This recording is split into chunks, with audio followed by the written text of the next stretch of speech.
Okay, so just a little, just some tips here for you guys to walk you through the process when you take your dogs on a walk, and what to do, what to expect, or, how to go about correcting the dogs if they ever show little signs of reactivity or fear or whatever. For the most part, they're doing really, really good. They still have like a little bit of a whining issue. CoCo more so than Layla. Layla is pretty solid most of the time. But every once in a while, I think she gets a little impatient. Like right now, I've been having them sit for quite a while. So I'm just trying to reenact like something to where you might be at a restaurant or just hanging out at the beach and having them in a downstay and all these things going on by them. This is a great trail because we have a lot of bikes and horses and tons of dogs that walk by, lots of people, kids, strollers, all that good stuff. So things that you would see in your area as well. And on the beach, just, some of these distractions that kind of aggravate them.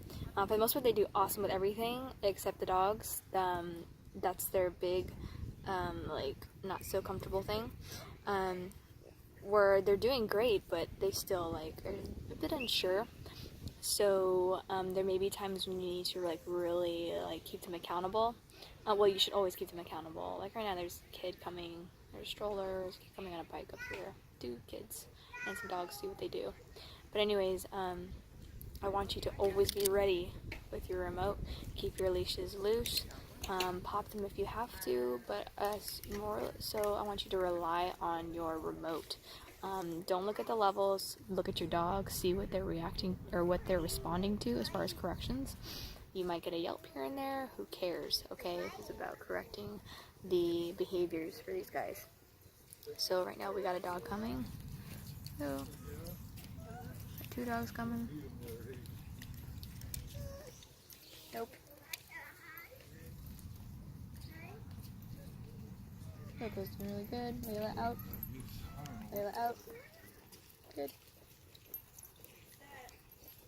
Layla out. Good.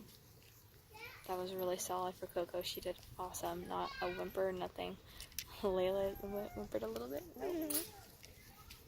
And so you'll see them reposition themselves sometimes. They're trying to figure out what it is that you want exactly. But they're learning that whining is not allowed because it's not the mindset we're looking for. Layla, no. But you can see just subtle corrections is what they need. I'm at a 24 at the moment. I'm not really looking at the levels. I'm just kind of rolling up and down as I see fit. And as you work through these situations, you'll start figuring out which level is most appropriate for each individual situation. Where there's more energy going on, the higher you're gonna be, right? When it's more quiet, less distraction, you're gonna be lower. So in the house, it's going to be lower levels. Outside, you're always gonna roll up more. So it's just kind of the way of the game. So for the most part, they're pretty good, pretty solid. Just gotta keep them accountable. Don't let them get away with anything. Make sure that they stay calm. And that's that. So as far as you're looking for about when they're about to react, you're looking for ears, you're looking for the whines, you're looking for heavy panting, especially with CoCo. No heavy panting. I mean, unless you're running and it's obviously why they're doing it. You want to be correcting that kind of stuff. We got a dog right here. Nope. Oh. So she grunted really softly, and you want to correct even the smallest little noise that you want to be correcting, because that's where they start getting into this mindset of about to react. We want to correct before they react, not after the fact. So if they're staring, nope, Layla. She gets more whiny almost when they leave. It's kind of interesting. Nope.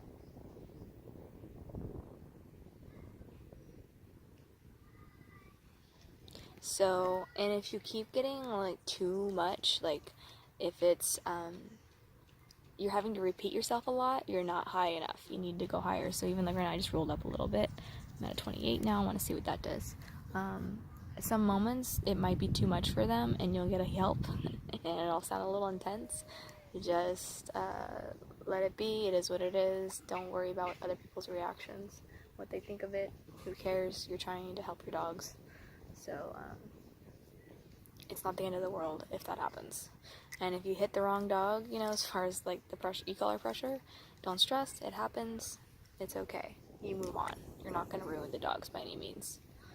So Layla gives awesome eye contact. She always looks at me. She's looking for information. She wants to make sure she does the right thing. But if you step in with too much affection, you will get them moving towards you. You'll get them not really doing the things that they need to be doing. So really watching your affection levels is super important. Like if I do this right now, she's more likely to want to get up right now and move closer to me. So she's done it a couple times already. I've been testing her. Good girl. Because she's doing good. I want to reward her, but I gotta be really careful about how high level of a reward I'm giving her. So anyways, that's what you want to do. Also, when you are on walks, when you're actually moving, make sure you give your dog space between other dogs.